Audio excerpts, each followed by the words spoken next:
Natal sering digambarkan hangat, meja makan penuh, tawa keluarga, pelukan yang terasa pulang. Namun bagi sebagian orang, Natal justru datang dengan sunyi. Di kamar kos sempit, di kontrakan yang jauh dari kampung halaman, atau di kota orang, dengan notifikasi video call yang tak bisa menggantikan kehadiran. Jika kamu merayakan Natal tanpa keluarga, izinkan aku berkata pelan-pelan. Perasaanmu valid, sedihmu tidak berlebihan, rindumu bukan tanda kurang iman. Dan malam ini, kita tidak akan memaksa diri untuk kuat. Kita hanya akan duduk sejenak, menyadari satu hal penting. Natal tanpa keluarga tidak berarti Natal tanpa kasih. Mengakui rindu bukan menyembunyikannya. Stoikisme tidak mengajarkan penyangkalan perasaan. Ia mengajarkan kejernihan dalam menghadapinya.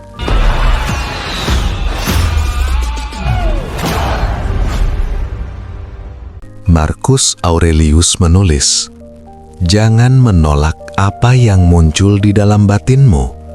Amati, pahami, lalu tenangkan. Rindu pada keluarga bukan kelemahan. Justru itu tanda bahwa hatimu masih hidup, masih mampu mengasihi."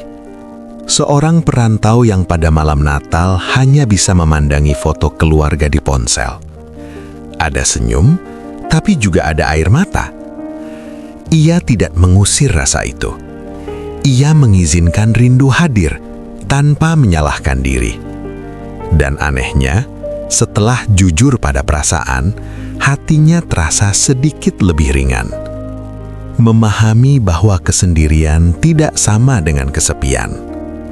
Tidak ada keluarga di dekat kita, tapi bukan berarti kita sendirian sepenuhnya. Seseorang bisa sendiri tanpa merasa sepi jika ia berdamai dengan dirinya. Kesepian bukan soal siapa yang tidak ada, tetapi apakah kita menolak diri sendiri atau tidak? Seorang pekerja migran yang merayakan Natal dengan memasak satu menu sederhana. Ia menyalakan lilin kecil, berdoa sebentar. Bukan pesta, tapi cukup untuk berkata pada dirinya, "Aku layak dirawat meski sendirian." Di momen itu, kasih hadir, bukan dari keramaian, melainkan dari penerimaan diri. Menyadari kasih hadir dalam bentuk yang lebih sunyi. Kasih tidak selalu datang sebagai pelukan keluarga. Kadang ia hadir sebagai pesan singkat dari rumah, teman yang mengajak makan sederhana, atau bahkan kekuatan untuk bertahan satu hari lagi. Epiktetus mengingatkan, jangan remehkan hal kecil yang menopang hidupmu. Bagi perantau, kasih sering tampil dalam bentuk sederhana. Rekan kerja yang berkata, "Selamat Natal," tetangga yang tersenyum ramah, atau bahkan doa diam-diam untuk keluarga di kejauhan. Kasih itu tidak bising, tapi nyata. Jika kamu sedang merayakan Natal jauh dari keluarga, semoga segmen ini membuatmu merasa ditemani, bukan dinasehati. Kalau kamu merasa pesan ini relevan, kamu boleh like sebagai tanda bahwa ada banyak hati di luar sana yang juga merayakan Natal dengan cara sunyi, tapi penuh makna. Menerima keadaan tanpa membenci takdir. Banyak perantau bertanya dalam hati, kenapa justru Natal aku harus jauh dari rumah? Pertanyaan itu manusiawi, namun Stoik mengajak kita berhenti memusuhi keadaan. Bukan karena semuanya baik, tetapi karena kebencian hanya menambah luka. Marcus Aurelius menulis, "Terimalah apa yang terjadi sebagai bagian dari jalinan hidupmu." Menerima bukan berarti pasrah tanpa harapan. Menerima adalah berhenti melawan kenyataan dan mulai berdamai dengannya. Seorang perantau yang tidak bisa pulang karena biaya dan pekerjaan, ia berhenti menyalahkan keadaan, lalu berkata pada dirinya, Ini bukan Natal yang kuinginkan, tapi ini Natal yang kumiliki. Dan dari kalimat itu, ketenangan mulai tumbuh. Mengingat alasan mengapa kita merantau. Di tengah rindu, mudah bagi kita melupakan tujuan awal. Padahal, banyak perantau meninggalkan rumah bukan karena ingin, melainkan karena bertanggung jawab. Seneca berkata, kesabaran adalah harga dari tujuan yang lebih besar. Seseorang yang bekerja jauh demi mengirim uang ke orang tua, ia melewatkan Natal bersama keluarga agar suatu hari bisa menghadirkan kehidupan yang lebih layak. Rindu itu mahal. Namun pengorbanan itu lahir dari kasih. Dan kasih tidak selalu terlihat seperti pelukan. Kadang ia hadir sebagai jarak yang dijalani dengan setia. Menciptakan makna Natal versi sendiri. Natal tidak harus sama setiap tahun, tidak harus ramai, tidak harus sempurna. Stoik mengajarkan kita untuk menentukan makna dari dalam, bukan menunggu situasi ideal. Epictetus berkata, bukan keadaan yang membuat hidup bernilai, melainkan cara kita menggunakannya. Perantau yang merayakan Natal dengan menulis surat untuk keluarganya. Ada yang menonton ibadah online, ada yang memilih membantu sesama di hari Natal. Sederhana, namun tulus. Dan disitulah Natal menemukan wajahnya yang paling jujur. Natal di perantauan mungkin sunyi, tetapi ia bisa menjadi ruang pendewasaan jiwa jika kita berhenti memusuhi keadaan, mengingat tujuan, dan menciptakan makna sendiri. Menemukan keluarga dalam bentuk yang berbeda. Ketika kita jauh dari keluarga kandung, hidup sering memperkenalkan kita pada keluarga versi lain. Marcus Aurelius menulis, manusia diciptakan untuk saling menolong. Di perantauan, keluarga bisa hadir sebagai teman sekamar, rekan kerja, tetangga yang menyapa, atau komunitas kecil yang saling menjaga. Sekelompok perantau yang merayakan Natal bersama di kamar kontrakan. Tidak ada hidangan mewah, hanya mie instan, doa singkat, dan tawa pelan. Namun di momen itu, hati mereka merasa pulang. Kasih menemukan jalannya sendiri. Menjadi kasih bukan hanya menunggunya. Saat rindu menumpuk, kita cenderung menunggu. Menunggu di telepon, menunggu diperhatikan, menunggu dimengerti. Namun, Stoik mengingatkan, kita selalu punya pilihan untuk menjadi sumber kasih. Seneca berkata, di mana ada manusia, di situ ada kesempatan untuk berbuat baik. Seorang perantau yang mengajak temannya yang juga tidak pulang untuk makan bersama, atau mengirim pesan sederhana, "Selamat Natal, semoga hatimu hangat malam ini." Ketika kita memberi, hati kita sendiri ikut dihangatkan.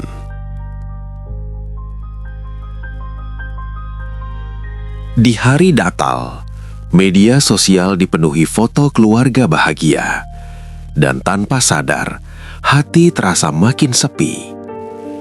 Epictetus mengingatkan, kedamaian datang saat kita berhenti mengukur hidup dengan milik orang lain. Perbandingan mencuri ketenangan. Ia membuat kita lupa bahwa setiap orang merayakan Natal dengan cara berbeda. Perantau yang memilih menutup media sosial sejenak di malam Natal, bukan karena benci, tetapi karena ingin menjaga hati. Itu bukan lari, itu bentuk kasih pada diri sendiri. Jika segmen ini menemanimu di malam Natal yang sunyi, kamu bisa subscribe agar perjalanan reflektif ini terus berlanjut. Bukan sebagai kewajiban, tetapi sebagai ruang aman untuk jiwa-jiwa yang sedang rindu. Natal sering digambarkan hangat. Meja makan penuh, tawa keluarga, pelukan yang terasa pulang. Namun bagi sebagian orang, Natal justru datang dengan sunyi. Di kamar kos sempit, di kontrakan yang jauh dari kampung halaman, atau di kota orang dengan notifikasi video call yang tak bisa menggantikan kehadiran. Jika kamu merayakan Natal tanpa keluarga, izinkan aku berkata pelan-pelan. Perasaanmu valid. Sedihmu tidak berlebihan. Rindumu bukan tanda kurang iman. Dan malam ini, kita tidak akan memaksa diri untuk kuat. Kita hanya akan duduk sejenak, menyadari satu hal penting. Natal tanpa keluarga tidak berarti Natal tanpa kasih. Mengakui rindu bukan menyembunyikannya. Stoikisme tidak mengajarkan penyangkalan perasaan. Ia mengajarkan kejernihan dalam menghadapinya. Seneca berkata, "Waktu menyembuhkan jika kita tidak menolak prosesnya." Mengizinkan luka ada bukan berarti membiarkannya menguasai hidup. Ia berarti kita tidak membeku dalam kepahitan. Seorang perantau yang menulis perasaannya di buku catatan. Ada air mata, ada kejujuran. Namun setelah menulis, dadanya terasa lebih lega. Luka yang diakui lebih mudah disembuhkan daripada luka yang disembunyikan. Menemukan Tuhan dalam kesederhanaan Natal. Natal pertama-tama bukan tentang keramaian. Ia lahir dalam kesederhanaan, di palungan, di tempat yang jauh dari gemerlap. Dalam kesunyian perantauan, kita justru bisa merasakan makna Natal yang paling awal. Marcus Aurelius menulis, yang ilahi sering hadir dalam hal-hal yang sederhana. Perantau yang berdoa sendirian di kamar, menyalakan lilin kecil, dan mengingat keluarga dalam doa. Di momen itu, Natal tidak kehilangan maknanya. Justru ia kembali ke akarnya. Kasih yang lahir dalam sunyi. Natal tanpa keluarga memang tidak mudah. Namun melalui perawatan diri, kejujuran pada luka dan kesederhanaan iman, kasih tetap menemukan jalannya. Jika malam ini kamu merayakan Natal jauh dari keluarga, duduklah sebentar. Tarik napas pelan. Kamu tidak sendirian dalam sunyi ini. Natal tidak selalu datang dengan suara tawa. Kadang ia datang dalam diam, di kamar kecil, di kota asing, di hati yang rindu pulang. Dan itu tidak membuat Natalmu kurang sah. Seneca menulis, bukan jumlah orang di sekitarmu yang menentukan kedamaian, melainkan hubunganmu dengan dirimu sendiri. Jarak tidak membatalkan kasih. Keluarga mungkin jauh secara fisik, tetapi kasih tidak mengenal jarak. Kasih tetap hidup dalam doa yang kamu kirimkan, dalam kerja keras yang kamu lakukan demi mereka, dalam rindu yang kamu simpan tanpa mengeluh. Marcus Aurelius menulis, apa yang kita lakukan dengan niat baik tetap memiliki makna, meski tak terlihat. Jika kamu bertahan hari ini demi orang-orang yang kamu cintai, itu sendiri adalah bentuk kasih yang sangat nyata. Kesendirian bisa menjadi ruang pertemuan. Di perantauan, tanpa keramaian, kita sering dipertemukan dengan diri sendiri. Tanpa distraksi, tanpa tuntutan untuk terlihat bahagia. Di ruang sunyi itu, kita belajar mendengarkan isi hati. Apa yang lelah, apa yang terluka, dan apa yang masih berharap. Epictetus berkata, jika kau ingin menemukan ketenangan, jangan lari dari dirimu sendiri. Natal sunyi bisa menjadi undangan untuk berdamai dengan diri. Kasih tidak selalu datang dari arah yang kita harapkan. Kita sering menunggu kasih dari keluarga, dari rumah, dari pelukan yang familiar. Namun kadang kasih datang dari arah lain, dari teman yang mengingatmu, dari kekuatan untuk bangun lagi esok hari, atau dari kehadiran Tuhan yang tenang dan setia. Kasih itu tidak berisik, tapi ia menopang. Kamu tidak gagal karena tidak pulang.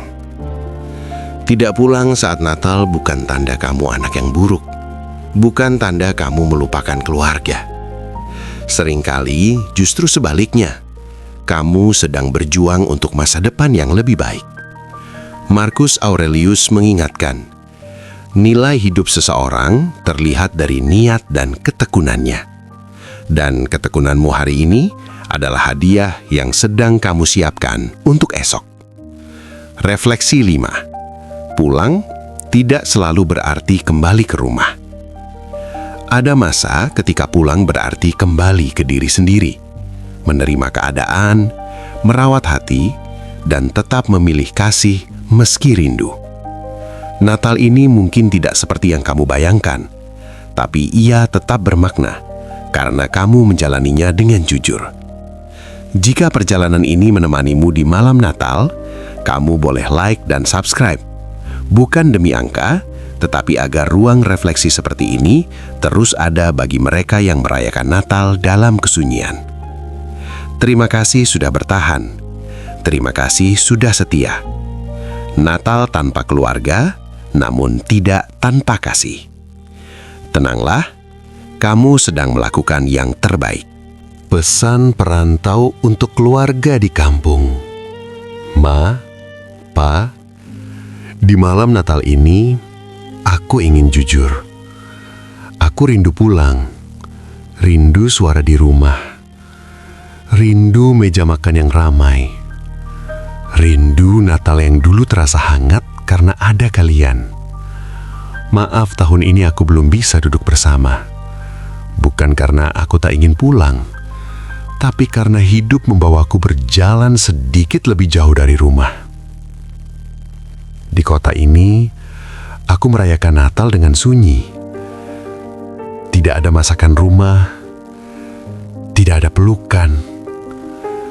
Hanya doa yang kupanjatkan pelan-pelan agar kalian selalu sehat dan kuat. Aku ingin kalian tahu, setiap langkah yang kujalani di perantauan selalu membawa nama kalian di hati. Setiap lelahku, setiap tangisku adalah bagian dari usahaku agar suatu hari nanti aku bisa pulang dengan kepala tegak dan hati tenang. Jika malam ini kalian menyalakan lilin Natal, anggap saja satu nyalanya adalah doaku dari kejauhan. Aku mungkin jauh secara jarak, tapi tidak pernah jauh secara kasih. Doakan aku tetap kuat, aku pun mendoakan kalian setiap hari. Selamat Natal, Ma, Pa. Tunggu aku pulang. Kasih kita tidak pernah berjarak.